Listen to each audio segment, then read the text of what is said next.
혹시 이런 생각을 해본 적 있으십니까? 내가 이 일을 하다가 죽어도 좋다. 내가 이 일을 할 수만 있다면 나의 목숨을 바쳐도 좋다. 주일 아침부터 질문이 좀 무겁습니다. 하지만 기본적으로 그리스도인들은 죽음을 두려워하지 않는 사람들입니다. 우리는 죽음을 두려워하지 않을 당위성을 가지고 있습니다. 물론 실제로는 좀 두려울 수도 있습니다. 하지만 두려워하지 않을 이유가 있다는 말이죠. 하지만 반대로 말하자면 우리에게는 죽음을 두려워하지 않을 이유가 있지만 실제로는 하는 경우도 꽤 있다. 사실은 생각보다는 꽤 많습니다. 예를 들면 예수님의 제자 중에 베드로가 있습니다. 성경에서는 한 번도 수제자라는 말은 안 나오지만 우리가 일반적으로 말할 때 베드로는 예수님의 수제자다 그렇게 말하죠.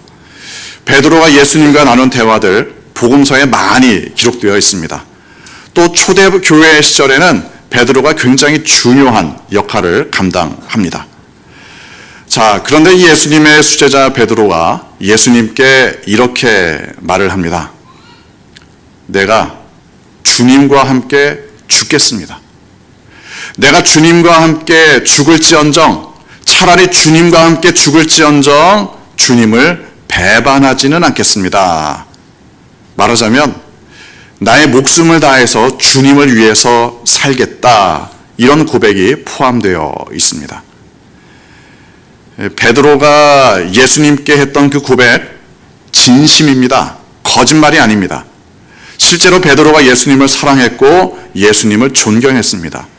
목숨을 바쳐서라도 주님을 위해 살겠다. 이것 자체는 분명한 사실입니다. 그런데 실제로는 어떻게 됐느냐? 여러분이 잘 아시는 대로입니다. 죽음을 두려워했습니다. 그래서 예수님을 결국 배반하고 맙니다.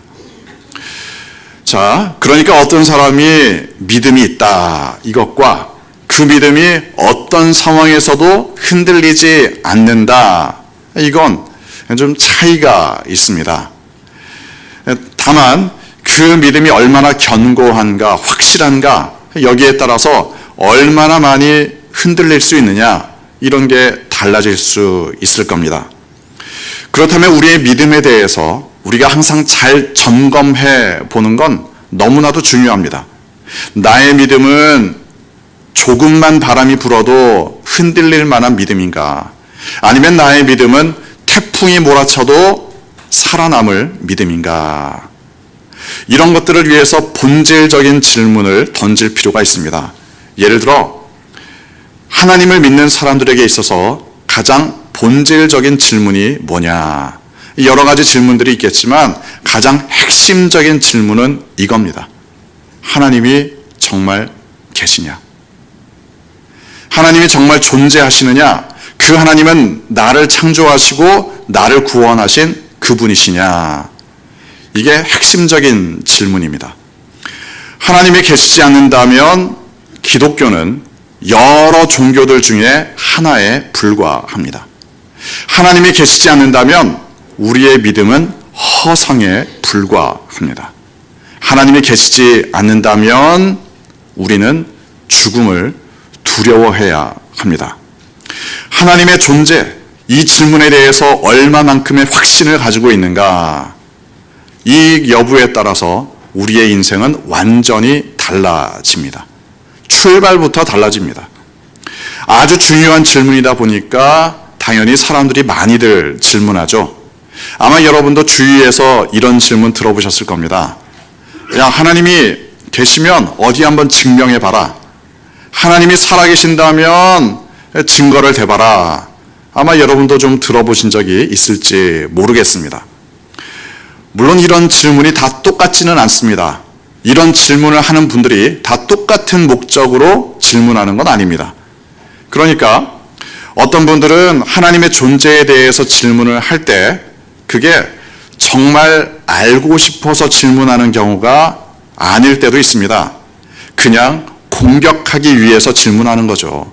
그분들의 전제는 분명합니다. 하나님은 없다. 전제는 분명함에도 불구하고 하나님이 계신지 어디 한번 증명해봐라. 이런 식으로 질문을 합니다. 물론 그런 사람들에게도 우리는 설명을 해줄 수 있습니다. 우리의 설명이 그분들에게 도움이 되기를 바라는 마음이죠. 하지만 정말 알고 싶어서 질문하는 사람들, 그 사람들에게 우리의 진심 어린 설명이 도움이 될 수 있습니다. 하나님이 계신 것 같기는 한데 잘 모르겠다.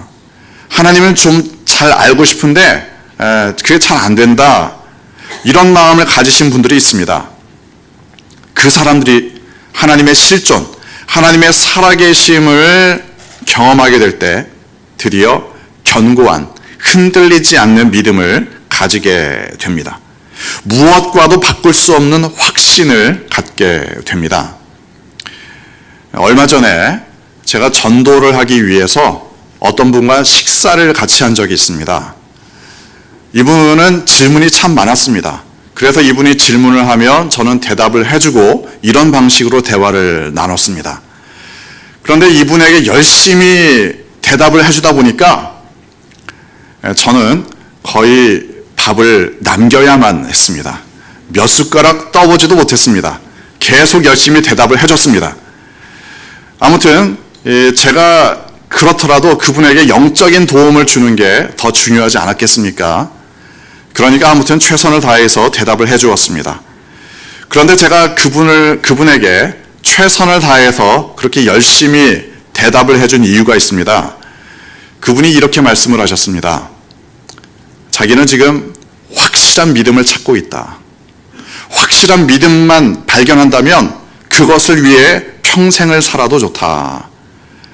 다른 건 필요 없다.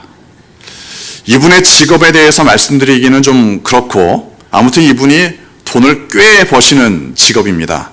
또 사람들에게 존경도 받는 직업입니다. 남들 다 하고 싶어하는 그 직업인데 그걸 안 해도 좋다. 자기가 확실하게 믿을 수 있는 것만 있다면 그것을 위해서 평생 살아도 충분히 행복하다. 이런 말씀이었습니다. 그러니까 제가 밥은 잘 못 먹더라도 그분을 위해서 열심히 설명을 할 수밖에 없었겠죠. 정말 알고 싶어하고 정말 찾고 싶어하고 그런 마음이라면 하나님을 만나게 될 때 또 하나님의 살아계심을 확신하게 될 때 그리고 그 사랑을 확실히 느낄 때 얼마나 커다란 기쁨을 맛보게 되겠습니까? 찾고 있었기 때문에 만나기를 원했기 때문에 그 가치를 더 크게 느낄 수밖에 없습니다. 오늘 성경 말씀은 바로 그런 사람의 마음에서 출발합니다. 본문 46절 함께 읽겠습니다. 또 천국은 마치 좋은 진주를 구하는 장사와 같으니. 예수님께서 천국을 말씀하시는데 이번에는 진주 장사꾼을 비유로 말씀하셨습니다. 이 사람은 아마도 누군가로부터 먼저 진주를 구입하겠죠. 그 다음에는 또 다른 사람에게 조금 더 비싸게 팔면서 그 차액을 얻는 방식으로 장사를 했던 것 같습니다. 아주 일반적인 형태입니다.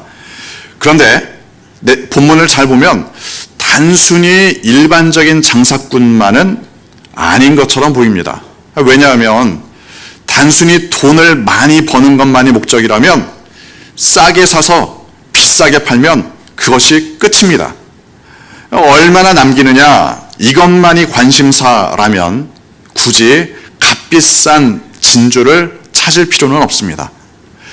물론 이제 값비싼 진주를 팔면 좀 더 남는 게 많다 이럴 수도 있겠죠.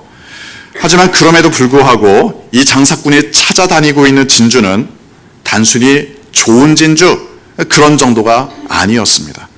최고의 진주를 찾아다녔습니다.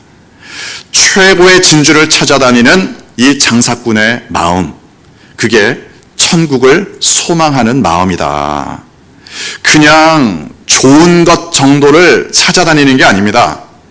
최고의 가치, 천국을 찾아다니는 겁니다. 여러분의 상황은 어떻습니까? 여러분이 지금 교회를 나오고 있는데 교회를 다니는 이유가 그저 좋은 말씀 듣기 위해서 다니는 겁니까? 교회를 다니는 이유가 좀 더 착하게 살기 위해서 다니는 겁니까? 아니면 교회를 나와서 그저 약간의 마음의 평안을 얻는 것, 이런 정도가 여러분이 교회를 나오시는 이유의 전부입니까?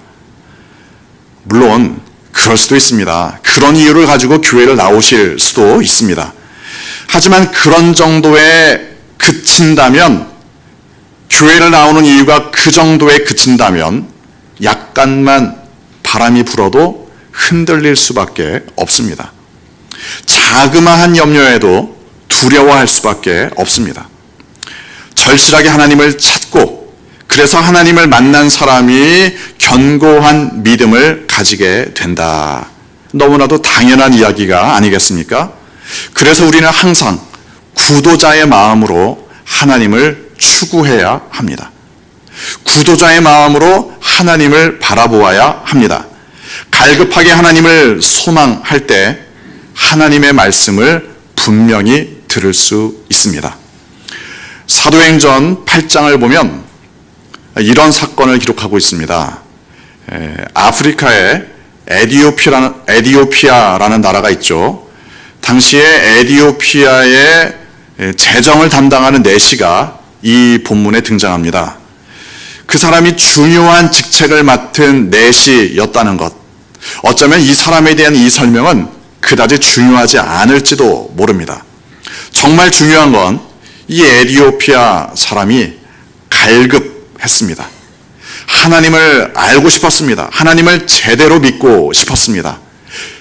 왜 그랬느냐? 그 배경은 잘 모릅니다. 왜 그렇게 갈급하게 하나님을 찾았느냐? 물론 여러 가지 추론을 해볼 수 있지만 정확한 이유는 모릅니다. 분명한 건 이 에디오피아 사람이 예루살렘을 찾아올 정도로 갈급했다.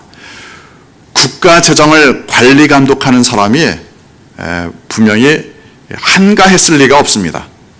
먼 거리를 찾아왔다는 사실만으로도 이 사람이 얼마나 갈급했는지 알 수 있습니다. 단순히 약간 좋은 것 찾기 위해서 그렇게 먼 거리를 왔겠습니까? 최고의 가치를 찾아서 예루살렘까지 왔습니다. 하지만 아직까지는 하나님을 만나지 못했습니다. 예루살렘에 직접 찾아와서 하나님께 예배를 드렸습니다. 또 오가는 길에 성경을 펴놓고 나름대로는 열심히 읽어보기도 했습니다. 그런데 아직은 하나님을 만나지 못했습니다. 하나님께서 존재하신다, 이런 생각은 드는데 확신은 없습니다. 또 아직까지는 구원의 기쁨, 하나님을 만나는 기쁨을 누리지는 못했습니다. 그런데 바로 그때 빌립을 만납니다. 빌립은 초대교회의 7 집사 중에 한 명이죠. 이 빌립을 만나서 에디오피아 사람과 대화를 나누게 됩니다. 예수님의 십자가에 대해서 빌립은 상세하게 알려줍니다.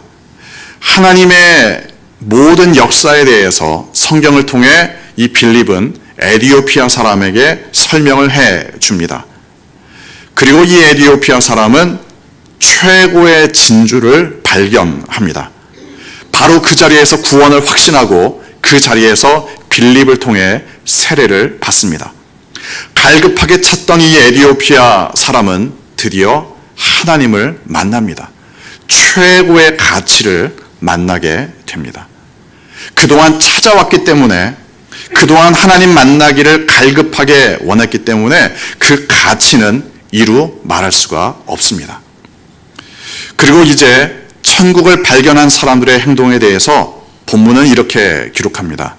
본문 46절 함께 읽겠습니다.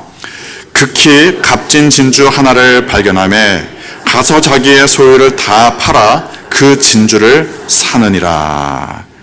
자기의 소유를 다 팔아야 살 수 있을 만큼 값진 진주였습니다.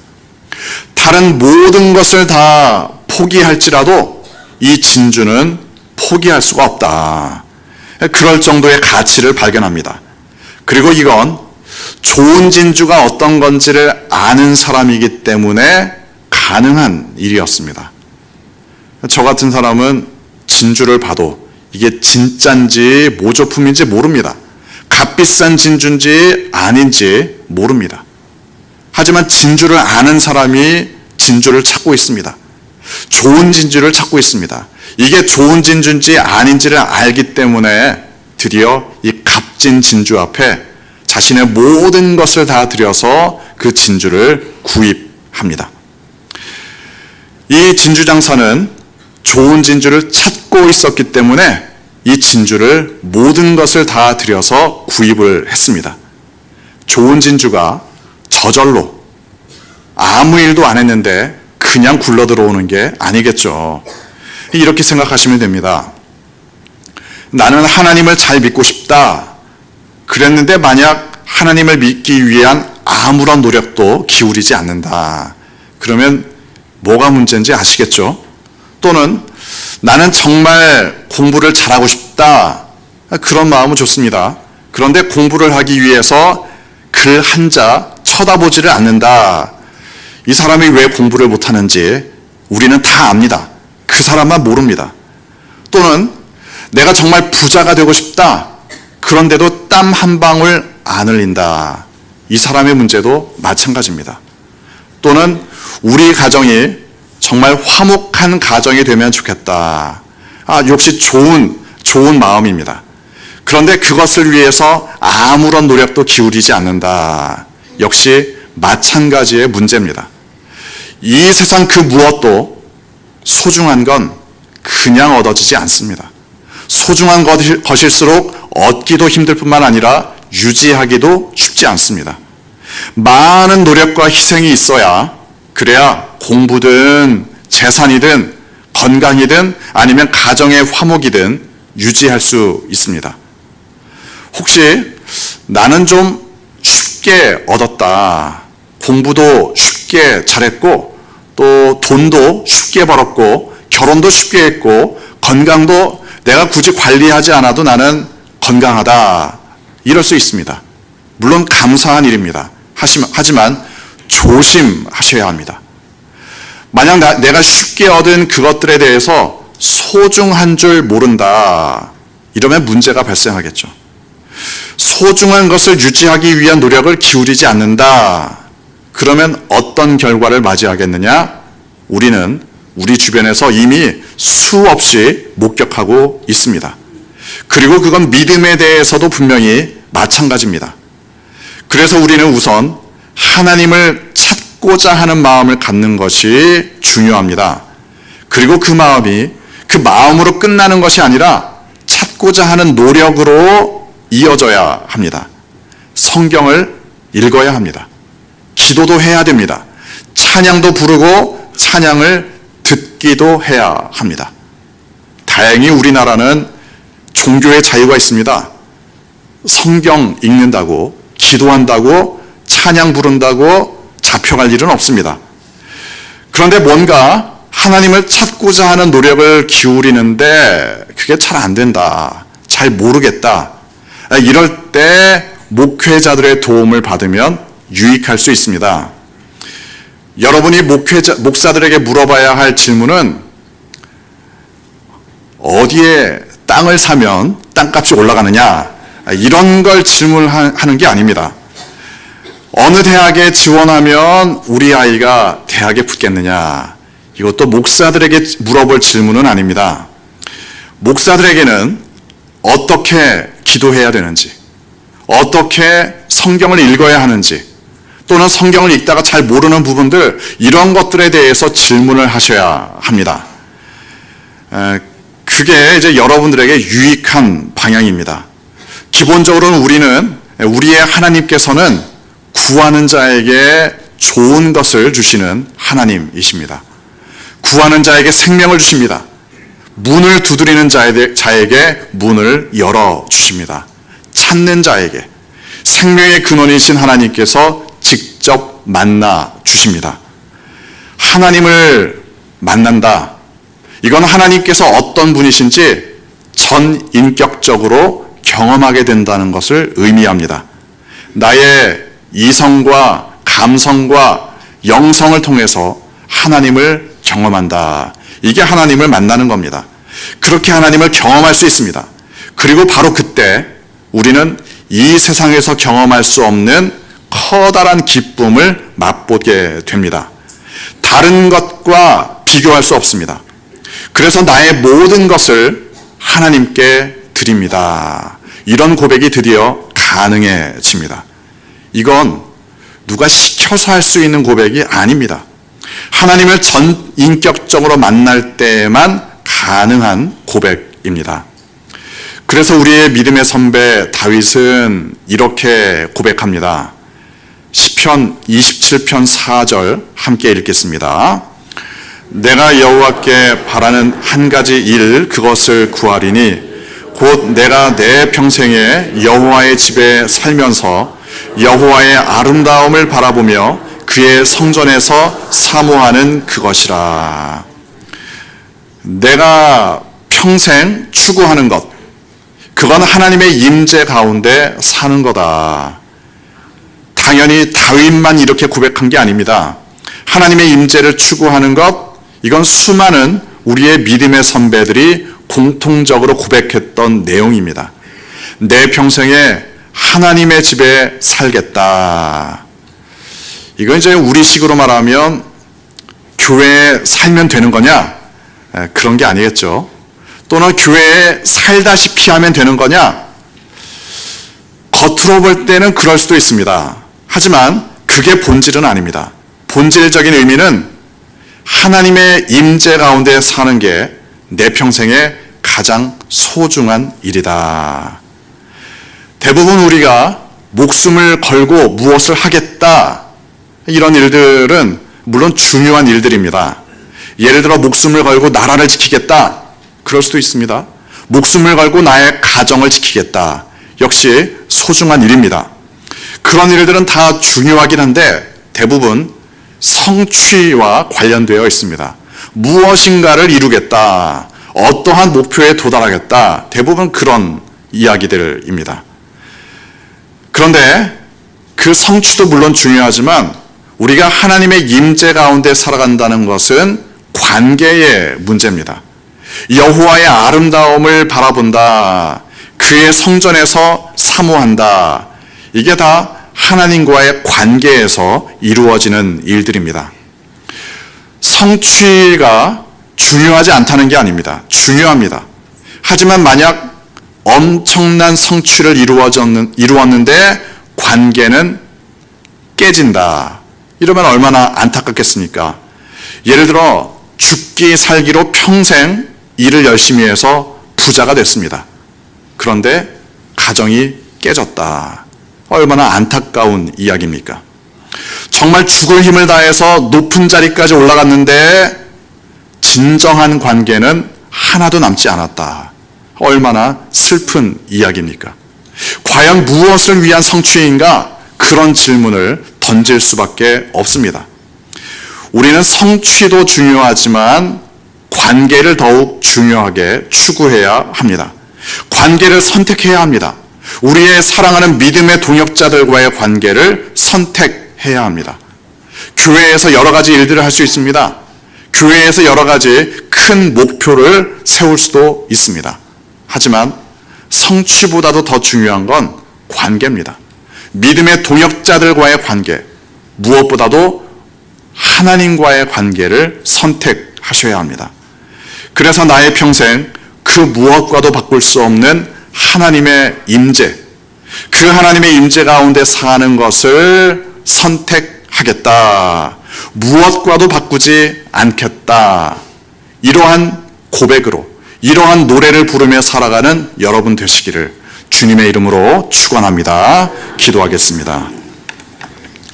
이 시간 주신 말씀 묵상하며 함께